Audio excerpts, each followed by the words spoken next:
We seek wisdom, understanding, insights into the views and circumstances of others, strength to seek what we believe in, humility to accept the combined decisions of others, patience, good humour at all times, tolerance and courtesy while working in the best interests of our community. Welcome, councillors, and to officers and members of the public, if we have members of the public here, and we are online. Just a couple of things I'd like to note. First of all, to acknowledge formally, Daniel, the loss of your mum, and our thoughts have been with you these last 2 weeks, which we know will have been difficult for you. On a happier note, Alf Filipina, as he told me, 72 today. You can deduct a decade off that. And Alf has been very kind in a truly Samoan way of providing cakes that whose calorific value we won't even go into. But sometime before Alf departs for another business meeting he has, we'll try to have a 5-minute break and a cup of tea and a piece of Alf's cake. So that's the lighter side. Apologies, I've received apologies from Councillor Darby, who's absent on council business, I think with Auckland Transport, Councillor Fletcher, who's locked into traffic on the southern motorway, some which those of us from South Auckland can identify with. Are there any other apologies? If not, I will move that we accept those apologies. Do I have a seconder? Tracy Mulholland. All those in favour, please say aye. Aye. To the contrary, no. Carried. And we have a request from Councillor Josephine Bartley for attendance by electronic link. So I'll move that we approve her attendance by electronic link, seconded by Councillor Kathy Casey. All those in favour, please say aye. Aye. To the contrary, no. Carried. Declarations of interest. Any interest that any member of the governing body needs to declare for proceedings today? No. Confirmation of minutes. We have the minutes of the 27th of August 2020. Can I have a motion to accept those minutes, please? Councillor Young, seconded by Councillor Sayers. No matters arising out of the minutes. We'll confirm that they're a true and accurate record. All those in favour, please say aye. To the contrary, no. Carried. Petitions, there are none. Public input, we have received 2 requests, both of which have been declined. Request from Briar Ross regarding Segway tours on Waiheke Island, and this is a matter that's more appropriately under Standing Order 7.7.2 and 3, heard by Parks, Arts, Community and Events Committee. So, Councillor Filipina, you'll have a public input from Briar Ross at that time. The second request was from Sandra Coney, not in her position as a local board member, but as an individual. This is to do with the land disposal at Glengarry Road. But this has been declined under section 7.7.4 on the basis that the matter has already been considered and decided. The reserve status of the land was uplifted on the 17th of January 2018, nearly 3 years ago, and the plan change hearing was approved on the 6th of March last year. Right, so we come to the next item of business, which is local board input. There are no requests for local board input. Extraordinary items, I haven't been informed of any extraordinary items. So we now come to the first substantive item on the agenda, item 11, the extension of the tripartite economic alliance between Auckland, Guangzhou and Los Angeles. And if I can ask Kimberly Wu, Steve Van Kampen and Pam Ford, if all of them are here, welcome. Councillors, this is to extend the tripartite alliance agreement for 2 years and approval of a memorandum of understanding to do that. I'll move that way. Deputy Mayor Cashmore will second it. And before we go further, not sure who I'm looking at. Steve, in the middle. We'll ask you to speak to the item. Kia ora, koutou, thank you and good morning. Thank you for introducing us. I will briefly talk through the report and then we're available to answer any questions, and these might be answered by the two experts on either side of me, so we'll go through that. We don't have an official PowerPoint, but I will speak briefly to it. Since 2014, the Tripartite Economic Alliance has enhanced Auckland's political, economic and trade relationship with two globally important partner cities, Guangzhou in China and Los Angeles in the United States. The current term of the alliance agreement is up for expiry in November this year, and both other partner cities have indicated their support for an extension of the alliance. And that is under the terms of the draft memorandum, which is included in the report as attachment. The high-level relationship-based memorandum of understanding is a non-legally binding document with no commitment to host events, conferences, or undertake any international travel, which is a good thing because that probably won't be happening for a while anyway. The council family, the council whānau is very supportive of the extension of this alliance, and Auckland has seen over the years substantial benefit economically as well as reputationally from this alliance. We're here to seek the extension of the alliance as per the Memorandum of Understanding, with delegation to the Mayor for any minor changes, and the signing of the memorandum electronically once the memorandum is complete. I'm happy to take any questions. Thank you very much, Steve. Is there anything, Kimberly or Pam, you want to add to that? Both are attenders at past conferences and played an important role at them. Thank you for the work that you've done in the past, both of you, and to Steve on this. I'll run questions and comments together if there are any. Maybe I'll just make a brief comment followed by the Deputy Mayor. You know, the proof of whether an alliance like this is valuable is the response from the business community. And at each point, we have had fantastic involvement from the business community who, at their own expense, have paid their way to attend the conferences. We've got attached to this report a memorandum of most of it's confidential, of course, so we don't talk about it because it's commercial in confidence, but there are a number of companies that have been quite open about the success and the benefits that they've got. But the critical thing for us is to have this tripartite alliance with two very large cities, one the gateway to southern China, the second the gateway to western United States, and to have their active involvement has been really helpful to building those business connections, but not just business connections. We've had all sorts of other things that we've been able to do, including dealing with issues like climate change and preparation for emergencies.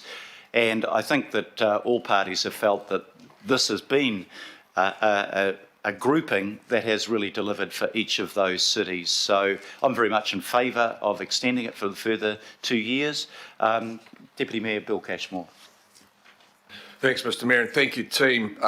Especially recognise the leadership from our staff around these events. I've been involved since the inception of the tripartite, and it has been an absolute privilege for me to be there. What is the most, I think, resounding fact about this, councillors, is the enthusiasm of the businesses.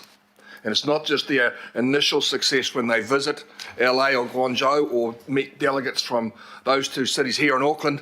It's the ongoing work. And I've bumped into numerous delegates that we've taken on these various trips, and they say they are still making money from their initial contacts. They are still doing the mahi with the business. And if any time we're going to need these sort of contacts, it's going forward. I remember Mayor Garcetti in LA saying, Los Angeles is open for business. And the Deputy Mayor from Guangzhou saying exactly the same words. We welcome participation of the cities because this is the new norm. It's not going to be country to country agreement, but it will be city to city agreements to help grow our combined economy. So thank you to all involved, and I look forward to the future when some of you get a chance to visit these magnificent cities, to participate in these events, because they are truly something to be treasured. Thank you, Mr Mayor. Thank you very much, Deputy Mayor. Councillor Shane Henderson. Oh, sorry. Thanks, Mayor. I saw you first. I now notice I've got two others in front of you, but Oh, you go. gosh. I've called you, so please take the call. I'm sorry, other two. You're not really. Yeah, I just really wanted to briefly speak in support of this because it's a really, really awesome thing. And thank you to the staff that are working on this and all the results that have already happened and the results that are still to come. And for the simple fact is that Auckland is moving from a large regional city into a small world city, and we're gradually getting more in common with other world cities than cities within New Zealand itself. And I think this is the sort of stuff that recognises that and the sort of stuff that will actually really benefit Auckland. And so just thank you and well done. Thank you very much, Councillor. Councillor Greg Sayers. Thank you, Your Worship. My question is just, in the context of the financial environment that the council faces, just putting on the record, making it clear that this renewal, any financial impacts that has or otherwise. Thanks.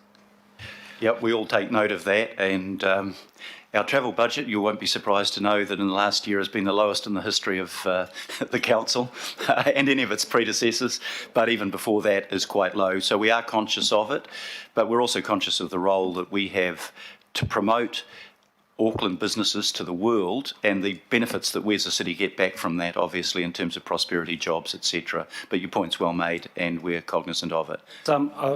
It's probably a little bit more pointed than that, Mayor. It's not. I wasn't trying to angle around the cost of travel, but just in terms of renewing this document with these two cities, there's no costs to doing that. No, I'll ask officers to comment on that, but the answer is the costs are minimal. Steve, would you like to Yes, correct. talk to that? The staff work that's involved will be based on business as usual work of an international relations team. Thank you, Councillor. Councillor Paul Young. Through Chair, I have two questions first and then comments. Do our CCOs work with your team, or do they managing their own international relationships? That's my first question. The second one, since the formation of our super city, how many sister city have we gained since we have a super city? That's my two questions. But I also have a comments. First of all, I fully supporting this proposal, 200% supporting, particularly the city to city, not country to country, in the current the world situation. And I think your team should do more. And particularly, we can see during the COVID-19, we do get like a sister city, Guangzhou, first of all, they want to provide, I think it's 200,000 masks for our city, some kind of offer from our sister city. So I think that's lots of things which we did not see in the behind. And we keep saying, and we are, Auckland, we are a diversity city, our population growing, and lots of people actually born in overseas, like myself. So I've been in New Zealand 31 years. My feeling is the relationships from Auckland City point of view, engage with overseas city, very, very important. I just using a sample last night. I've been to the Shandong provision of China. They set up 11 countries. We have an online meeting last night. I thought it finishes 8 p.m., but actually they starting 8 p.m. because of time difference. However, when I mentioned about last year, their deputy governors bring the group to our Auckland City Council, which deputy mayor and we see each other. They are very happy. And when I mentioned one of the city in China, Qingdao City, which is from Shandong, is our sister city, 11 countries, and they were very surprised and they are very happy. And actually, from Auckland City Council, only one person in the meeting, but with the 11 countries. I think that's great. We should thinking about lots of engagement from Auckland City point of view. So, and the other thing I want to emphasize is I'm from Taiwan, and in Taiwan, that's 18 original groups, and one of the groups called Zhou groups. Actually, they have a more than 20% language or symbol or tattoo similar to our Maori language. So it's great. We have a new ethnic people, the vice panel member, Eva Chen. In the past 3 years, she actually bring probably our EV group to Taiwan 4 times, and also bring the original people coming here. So the culture for Auckland, I think that's very, very diversity and very good. So I fully support him. Thank you. Councillor, and the questions, Steve, you're going to address those? Yeah, thank you, Your Worship. I might ask Kimberly and Pam to address the first question about CCOs, and then Kimberly about the sister cities. Thank you, through the Chair. The first question around the collaboration with CCOs on tripartite in particular, then definitely we work very closely with AT in particular. And on the extension of this alliance, we actually went out to seek feedback from the other CCOs, which have also provided their support, including Watercare and Regional Facilities Auckland. In terms of, but the other CCOs do have their own international engagements that the international relations team at Council itself is not always being involved of. So we try to engage with them proactively to make sure that we are consistent in our approach. On the second question on the sister cities, so since amalgamation of Auckland Council, we haven't increased the number of international partner cities, primarily because it's quite expensive exercise to do that. So we've aimed to engage proactively and strategically with other cities on matters of mutual interest in project-based collaboration. And now, Pam would like to comment on the CCO collaboration. Thank you. Thank you, Kimberly. Thank you through the chair. So I'm with ATEED, as many of you know, soon to be Auckland Unlimited. Thank you, governing body. ATEED has been driving the tripartite in terms of the business engagement since its start in 2014. And indeed, at that time, I was based in Los Angeles and wondered what this was all about. I have seen time and time again, as the Mayor's outlined, the benefits, and Deputy Mayor, ongoing over a long period of time. So our CCO is really deep into tripartite. It's a really important part, and you will see it mentioned in our statement of intent. I do recall Auckland Transport being on delegations, I think, Bill, particularly when we would go to Los Angeles, and they have created relationships with LA Metro. So that mutual sharing of knowledge. And just one final point, the building of the relationships with these cities can't be understated. And a small story from just last week, Mayor Garcetti, Eric Garcetti, who our Mayor knows very well, has developed a real kinship or relationship with Auckland. He came here in 2016. He contacted us last week because there is an African-American Los Angelian coming to New Zealand to take up a sporting job with a major franchise in January. And this guy has a real fundamental job in South LA in a community of high need, of young people in colour, and it's all around technology and enabling these young people to create skills and jobs. And this guy wants to recreate that in South Auckland. So Mayor Garcetti immediately says you're going to Auckland and contacts us, and and that's one of those intangible kind of benefits that we get from the strength of the relationship that the Mayor is really thinking about. How can we engage in how can I connect my people to your people? So I'm really pleased that the governing body is seeing this as a useful and valuable tool to continue our relationships with two very important cities. Thank you. Steve, anything you want to add?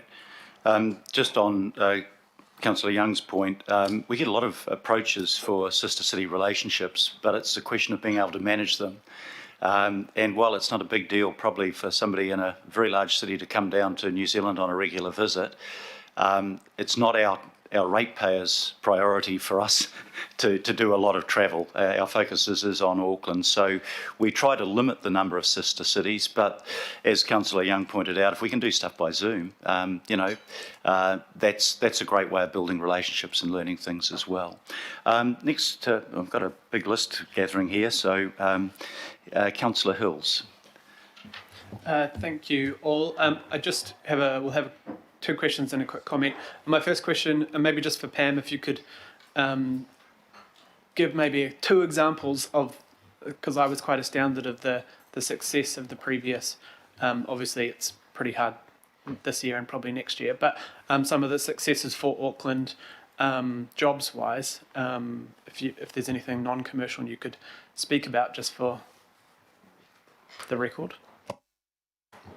Thank you, Councillor Hills. 2 examples. There is an example in your paper from Urban Reset, which is a company driven by a guy called Garth Falconer. And so he has won contracts in Guangzhou on large sites. One was a master plan for a 78-hectare site, and through that he's been able to add on people into his team to develop that project. So that's just one small example. In terms of another example with Los Angeles, I think that example I just talked about, which is a hard one to quantify, with the guy coming in to share his experience, I see that as a real long-term job creation for young people as a result of this relationship with Los Angeles. And that goes to the core of the complexity of the work that we do in economic development. It's very, very hard to quantify in the short term what these benefits are. But if you can catalyse things and then nurture them and grow, we'll see over time more jobs. Thank you. And just on the current model, if it is likely to not be the same the next couple of years, will you be doing some sort of sharing of ideas and things that we can do around COVID? Obviously 3 very different ways we've approached COVID in those 3 cities, but also climate change. I know that Los Angeles is quite like us as a city, but they're actually moving ahead of us in some of their works. Is there a way that we can help each other or gain some ideas both on those 2 things? Yeah, absolutely. Climate change is a big one, particularly with Los Angeles. So, we get access to all of the seminars and events that they do. And during lockdown, I know a lot of my team were on Los Angeles-based seminars around response to COVID, things from homelessness to SME support. And then the Los Angeles Business Council is very, very strong in clean tech and climate change. So again, the team participate in those workshops. The Los Angeles Clean Tech Incubator is a fantastic setup. It's supported by the council. We've got Peppercorn Rent. The person who runs that is has New Zealand residency through the Edmund Hillary Fellowship, and so we work with him, working with the work that Alec Tang is doing to implement the framework, how we can connect those things into the new ideas for like the Climate Innovation Hub that's being talked about through our planning with Alec's team. So there are a huge number of benefits in the climate change area. And the beauty of COVID is that everybody just accepts now that we connect through Zoom. So it's really heightened and increased our ability to learn off Los Angeles in particular. Thank you. And just my brief comment is, just wholeheartedly support. I think, the benefit of being in New Zealand, was it Auckland last year? Yes. Yeah, was the fact that I could see and hear from people from both LA and Guangzhou about their experience, but also the benefits. But I've also obviously gained connections and networks through just going to those networking nights and different things that will continue. So I think it's been very, very valuable to see kind of the inside of it with the Auckland one, but really, really glad that the relationship with those 3 cities will continue. I think it's really, really important for us, but also for them, no doubt. Thank you, Councillor. It'd be great if you got in touch with the LA people on climate change, because they are doing exciting things there. I should relay one story from Eric Garcetti. He said, Phil, worst mistake you ever made, you followed our example in the 1950s, ripping up your tram lines and building motorways. He says now we're building 14 new light rail lines across Los Angeles. So the city that's famous for the 12-lane highways is now moving towards light rail, which is interesting. Councillor Chris Fletcher. Thank you, Your Worship. I think it would be very easy in these difficult times to kind of go into our little nests and close the doors. So I want to speak in favour of the resolution today.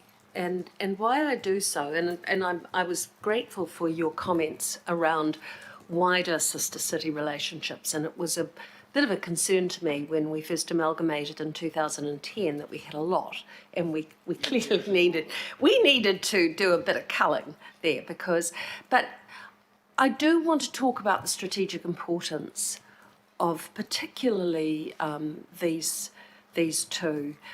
If I go back in time, 2000, it was through the strategic relationship that we had with Guangzhou that we actually launched Study Auckland, and that was launched up in Guangzhou in 2000. I have similar stories about the importance that we can learn from Los Angeles. There are many parallels between Auckland and Los Angeles. I think there's a lot we can learn from the port. There's a lot we can learn, and it was actually working through our sister city relationship at the time with Carolyn Lassiter, who some of you may remember, and Stephen Rainbow, who was working in the Mayor's office at that time, that we were looking at the need for opening our minds up as to what city-states might be and how transport could fit into it.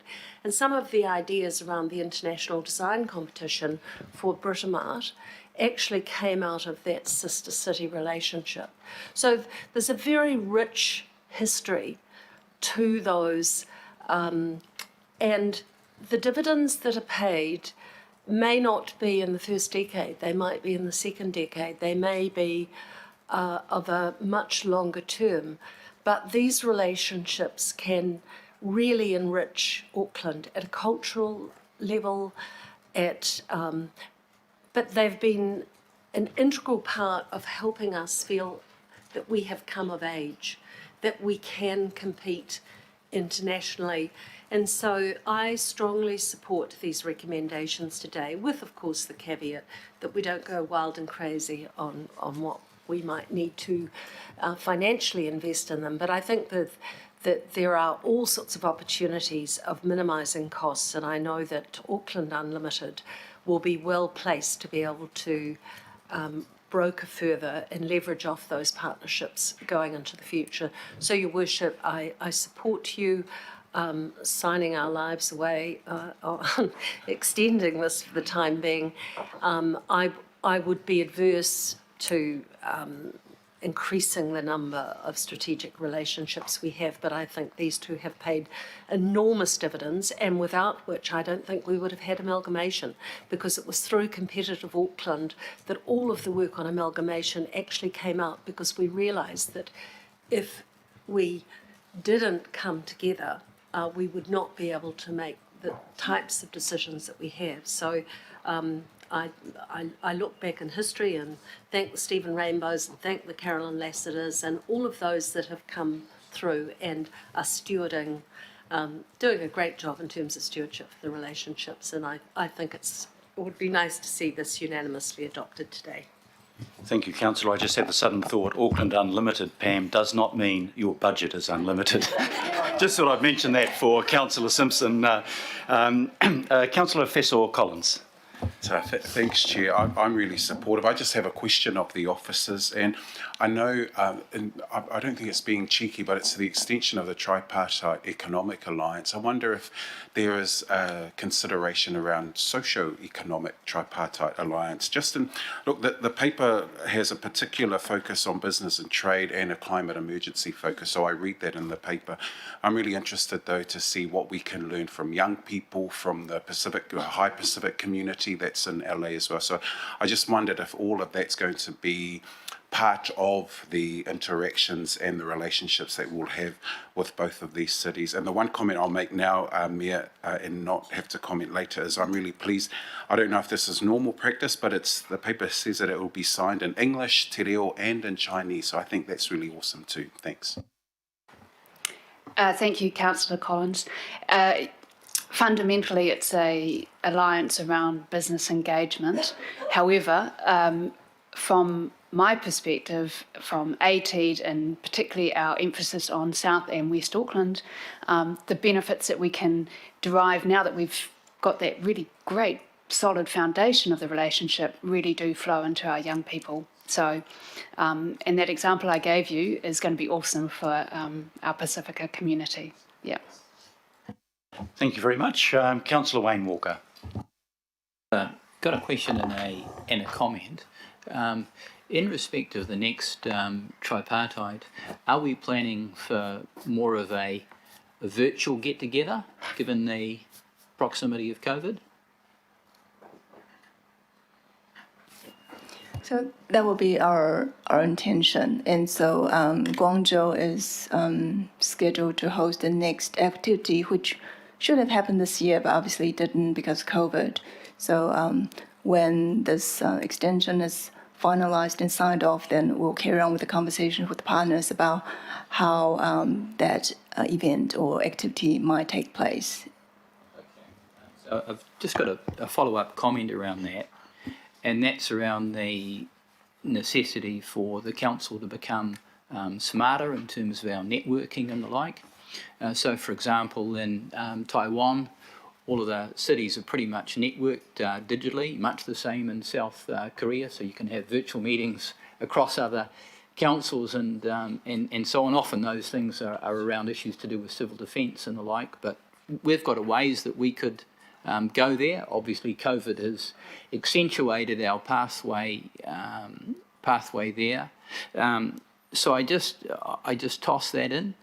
And the other comment that I'd make is that there's a necessity, especially around our benchmarking, our development around policies and strategies and a whole lot of things, for us to look to overseas cities, not necessarily big cities, but often smaller cities, because many of them have been there and done that around a whole lot of stuff, and we can just save ourselves a lot of time and effort, because it's cities globally around where the relationships are at, rather than nation states. So I just toss that in, and I'd make the suggestion that there's probably a lot more that we can do in that area. Thank you. Thank you, Councillor. And the last comment from Councillor Sharon Stewart. Thank you for that. I was just wondering, how many sister cities do we currently have, and those that we had pre-amalgamation, are they still very much part of the Auckland City Council? We haven't dropped any off. Through the chair, currently we have 18 official partner cities. So they were kind of inherited by the council at the time of amalgamation. So we haven't dropped any of them off. No, they're very much still with us. Yes, but there was one with Hamburg that was a strategic alliance which expired a number of years ago, which hasn't been officially renewed, but the others haven't dropped off. Yeah, I think it's important that we just keep an eye on that and we don't let any drop off. One in particular that I've had a really good relationship with is the Taiwanese sister city, and that was, going back to 1999 and Manukau time.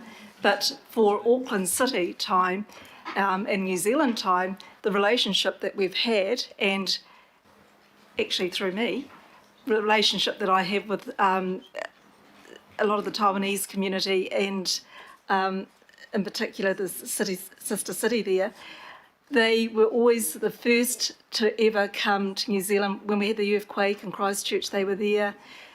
When we had Kaikoura, they were there. When we had Edgecombe, the flooding, the Taiwanese community and part of the sister city, they were there. In fact, I can remember with the Kaikoura earthquake, one of the Taiwanese community coming to me and they said they wanted to help fund that, and it was because of the relationship from Auckland that we helped Kaikoura. And I had whispered in my ear as we'd had a meeting, and I thought there was only going to be $5,000 or $10,000. I had whispered in my ear, $250,000. Wow, that was the hardest $250,000 we ever gave away because of all the red tape. But anyway, so sister city relationships really do work. And then at $250,000 for Edgecombe, and that was because of Auckland, the relationship we have. So they're really, really important. And the Taiwanese one, as far as I'm concerned, has been very valuable to New Zealand and Auckland in particular. Thank you. Thank you, Councillor, and thank you for the work you put into that. That was really helpful. And just to mention, particularly to Councillor Hills and Coombe, that Eric Garcetti, of course, is now the president of the C40 cities, so it makes that connection valuable from that climate change point of view as well. So I'll put the resolution. All those in favour, please say aye. Aye. Aye. The contrary, no. I declare it carried. Thank you very much to our officers and for the work that you've put into that. Much appreciated. We come to item number 10 on the agenda, the clarification of the expiry date for the Construction and Wharves Bylaws.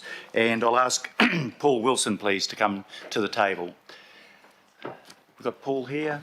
He's there. Oh, right in front of me. Where did you come from? This is pretty straightforward. It's largely an error in the expiry date of these two sets of bylaws. I'll get somebody want to move the recommendations. Councillor Cooper, seconded Councillor Casey, and Paul, if you'd like to speak to it. Thank you. Through the chair, this is largely a procedural report. As stated, it's to correct a bit of an anomaly and just to make it very clear that these two bylaws continue until reviewed, and that review will commence later this year or early next year, and will be completed in time before they expire in 2022. Thank you. Happy to answer any questions. Thank you. This item should be very brief. Are there any comments or questions? If not, I will put the recommendations. All those in favour, please say aye. To the contrary, no. Carried. Item number 11, again in the regulatory area, is a recommendation from the Regulatory Committee to make a new bylaw about navigation safety. So, Paul, if you stay there, and you may be joined by others, Ferretti Lualua and Bailey Vile. I'm happy to speak to it, and then if there's any questions from our experts. Yep. I'll ask you to move it first, and maybe Councillor Collins to second it, and maybe if you'd like to introduce the item, and Paul, if there's anything you'd like to add after that. Councillor Cooper, please. So the Regulatory Committee is recommending that the governing body adopt the statement of proposal to make a new navigation bylaw for public consultation. The proposal is the outcome of a statutory bylaw review by the Regulatory Committee as required under the Local Government Act, and the proposal will replace the current bylaw, which expires on the 31st of July next year, 2021. The bylaw will continue to make rules to help minimise the risk of fatalities, injuries, nuisance accidents, collisions and damage on Auckland's navigable water. So the committee's taken the opportunity to make the bylaw easier to read and understand, clarify and update current rules, and remove rules already covered in legislation, as we have done right through amalgamation, so we don't have duplication. The committee also recommends using the public consultative process to obtain views on whether to increase the speed limit for vessels in an area of the inner Waitemata Harbour between the Harbour Bridge, North Head and Tamaki Yacht Club. So the original statement I think the council's heard a range of views on the speed limit within this area. For example, Auckland Transport, the ferry services, consider it will enable ferries to better achieve public transport objectives in the plan without the need for making individual exemptions from the harbour master. And we recommend seeking feedback on a lower or higher limit than the proposed 18 knots, for example, current 12 or alternative like 15. and if adopted, all the consultation will take place from the 16th of November through to the 14th of February. We've appointed a panel to hear the feedback, so I'll chair it with Councillor Collins and an IMSB member on the panel, and we'll report back to the governing body to help make its final decision in the middle of next year. So Paul is here, Bailey, Ferretti, and the Harbour Master. Yes? Hello. To answer any questions on the proposal, because I know that somebody asked me about the speed limit, so there may be some questions about that. Thank you, Councillor Cooper. Paul, is there anything you'd like to add to that? No, nothing to add. That's great. So we'll do questions and comments together, and the first call is Councillor Wayne Walker. So a couple of questions. I didn't catch the sort of areas under consideration, but are we also covering off the ferry run up to Gulf Harbour and Hobsonville? Through the chair, that's with the proposed increase in speed limit? Sure. No, that wouldn't be covered. So the area of the speed limit is an existing area, and it's limited to the area between the Harbour Bridge, North Head and Tamaki Yacht Club. So it wouldn't include the ferry as it gets to Hobsonville or to Gulf Harbour. That said, and at this point, thank you.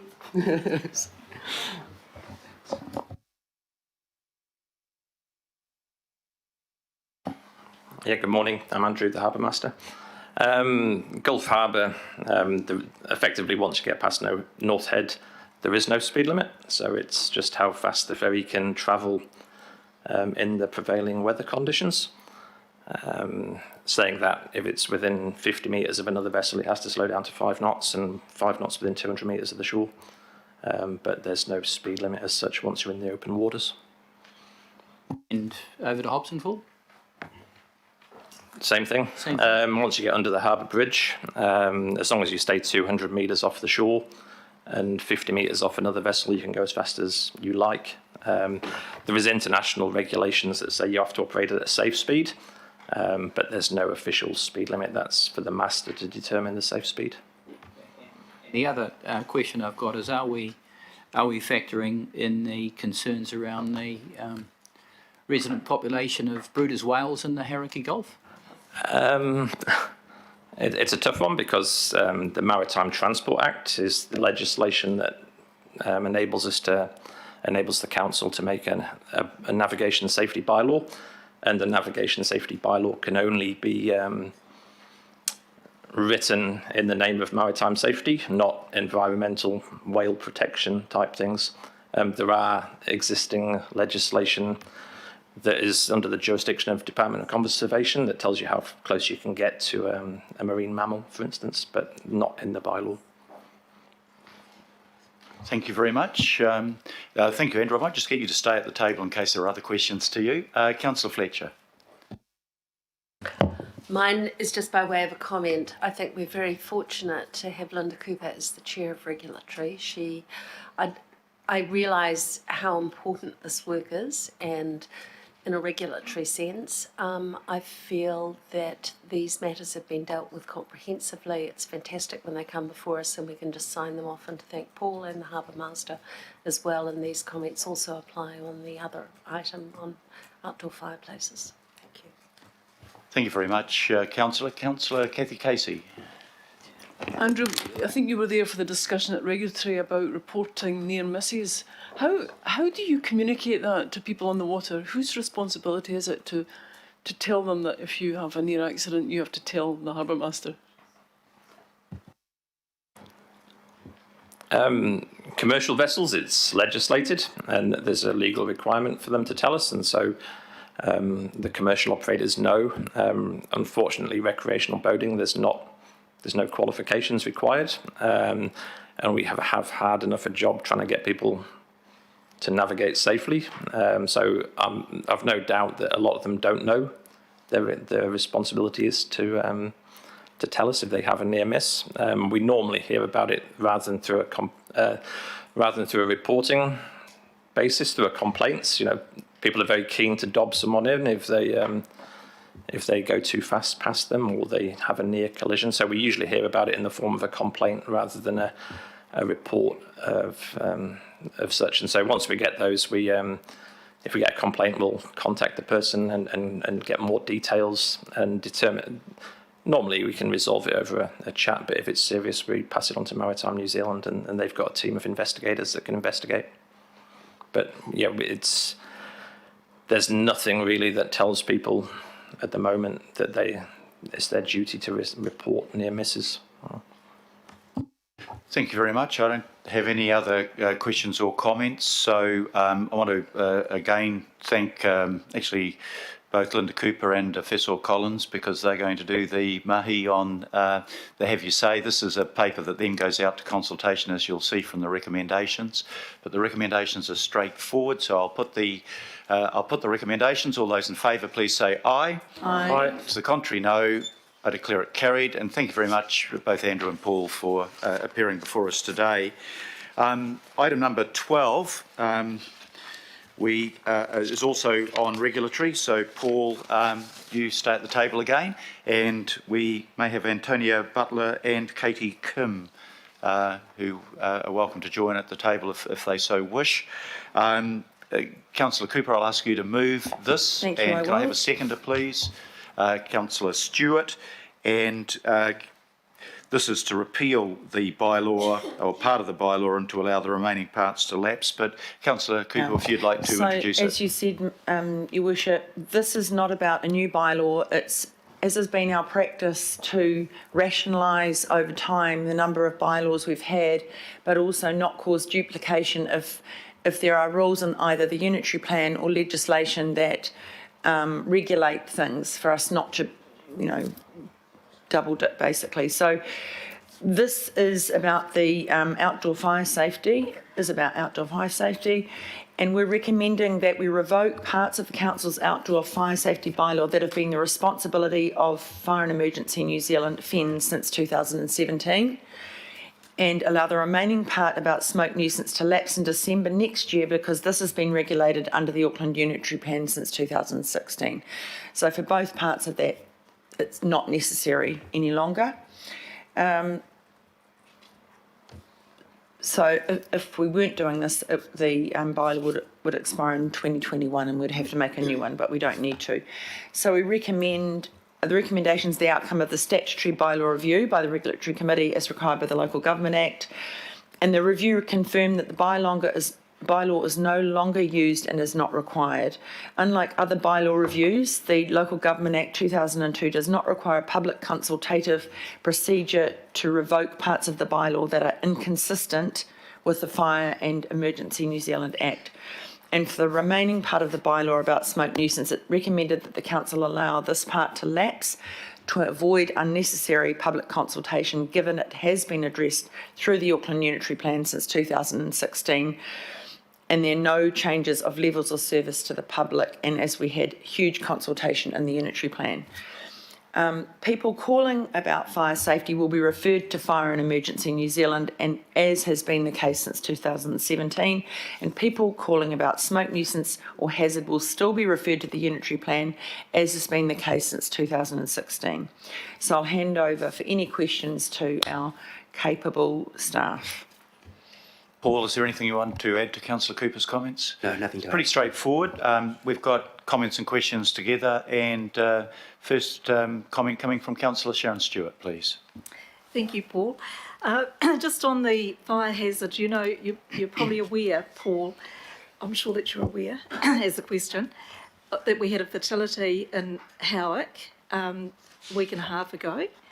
Sorry, I'm going to be reading that in a minute. and you're right?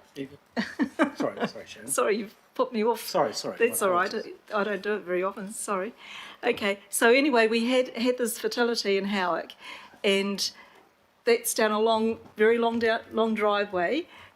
I'm just wondering, can we make some recommendations to the fire service that because of the unitary plan that we're going to be having probably a dozen dwellings down long driveways where there's no water fire hydrants, that they make it that the public that have a lot of dead debris and whatever along fence lines and whatever have to have it removed, because where that fire actually happened, there is a lot of debris along the fence line, and other properties near it could, especially with guy fawkes coming, catch. So is there anything we can do that we can actually make some recommendations to the fire service that they tighten this up and they can firm it all up, because apparently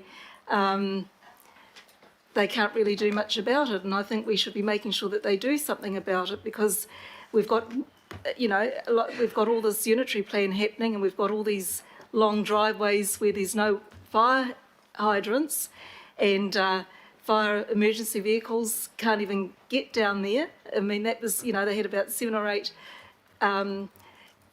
fire emergency vehicles that were there, and it was mainly because they didn't have a fire hydrant to get down to where the house was burning, and we're going to have lots and lots of these situations now. So is there anything we can do about that? Is there any recommendations that we from regulatory can seek, with the fire service?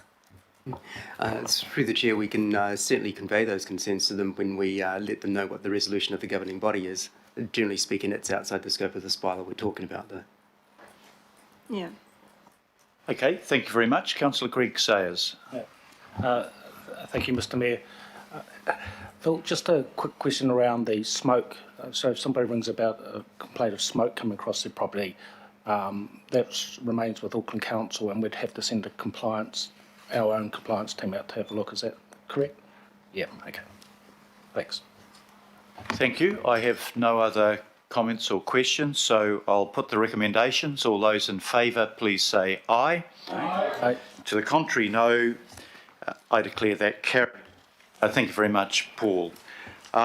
We have item number 13, which is an information-only report, a summary of GB and committee information. I'll get somebody to move that. Are you moving that? Or I'm happy to move, and I've also just got a question, if I may. Okay, moved by Councillor Coombe, seconded by Councillor Walker. We generally don't have questions on this, but try your luck. I'm not sure who's going to answer. I guess it's more a point of a clarification rather than a question, in that this is the workshop notes that we had on the equity of service levels and funding, and I just wanted to be reminded, we did have a discussion that there's some real gems of information in there, that we were going to look at how we made them public in a digestible form, particularly around the inequities of funding that might show to particularly my constituents how they benefit greatly from the current funding model. So I just wondered, can we just is there anyone who can give us an update about what we're doing with that material? I think probably not. Why these are generally information only is because we don't always have the officers here to answer. So maybe if I can get you to take that up directly online with the relevant officials, councillor, that might be the best way of doing it. I'm not sure that our chief executive is aware of the answer to that. But am I remembering correctly that we were going to make it more, that there was some feedback that this would be great to get this publicly available? Okay, Phil Wilson is here, and Phil has an answer to everything usually. So Phil, give it a go. Yes, the councillor is correct. We were going to socialise this, but there was an important step first, and that was to go out around the local boards and have those conversations first. So we're actually dealing with a timing issue here. The information will be packaged up in due course, and it will feature in your wider discussions about the LTP. Thank you. Don't go away, Phil, in case there's another question coming up. Councillor Wayne Walker. Sure. I've just got a question around the list of strategies. There's one here that I certainly support, but I don't know where the progress is at, and that's around the water strategy. And I raise that because obviously there is a degree of urgency around a situation where Auckland is in a drought situation and we continue to lack a strategy. So I just want to raise that.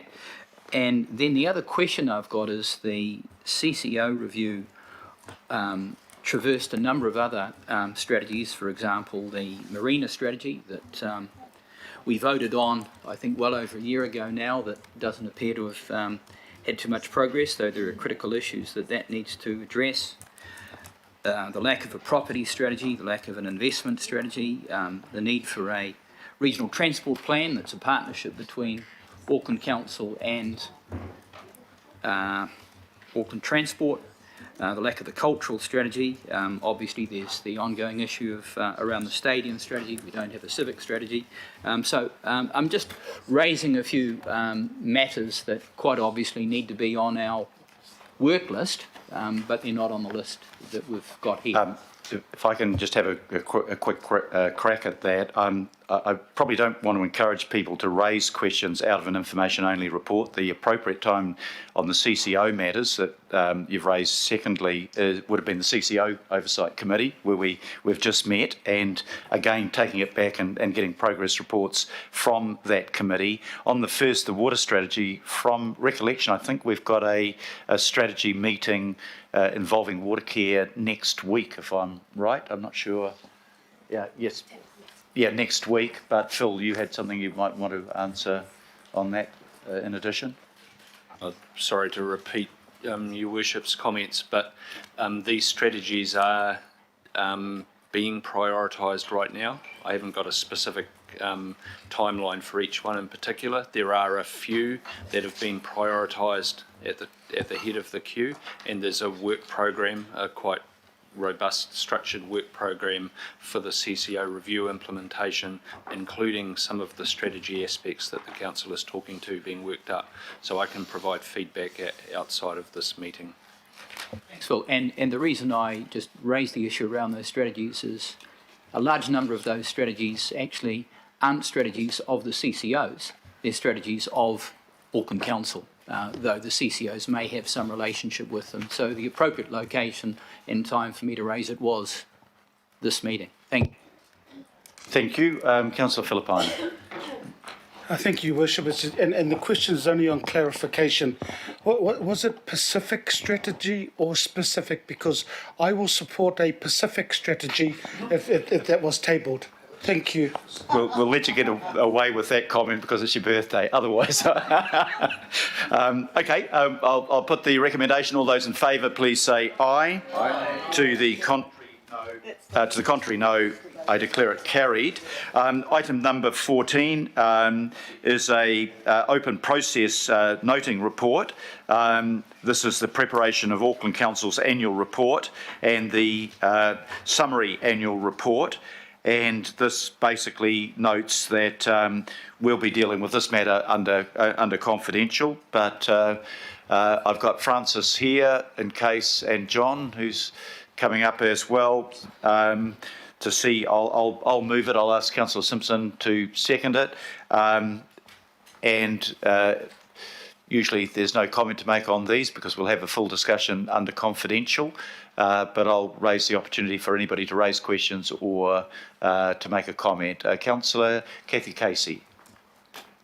Given that the 4 volumes on my desk are quite large and contain a lot of paper, is common practice to print or to allocate the volumes to people who ask? Are we still doing that?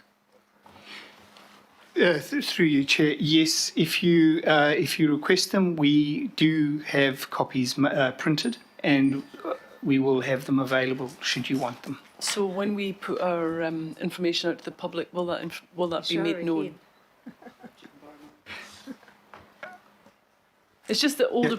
I'm thinking about older people who don't have access to a computer who would like the hard copy. We can, when we put it on the website. We're busy working on the wording now.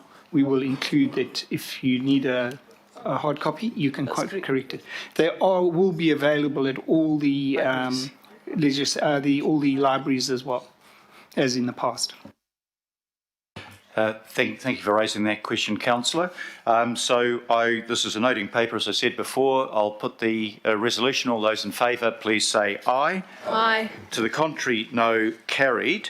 Item number 15 is consideration of any extraordinary business. None has been referred to me. So I'll now move the procedural motion to exclude the public so that we can have discussions on items C1 and C2 relating to the annual report and the briefing by the Office of the Auditor General. And the reason why this is confidential at this point is because the financial information that we're discussing and have discussed, obviously at Audit and Risk and at Finance and Performance, can only be made public following the release of the annual report to NZX, which will be tomorrow morning. So I'll move that we exclude the public. Do I have a seconder for that? Councillor Fessor-Collins. All those in favour, please say aye. Aye. To the contrary, no. Carried.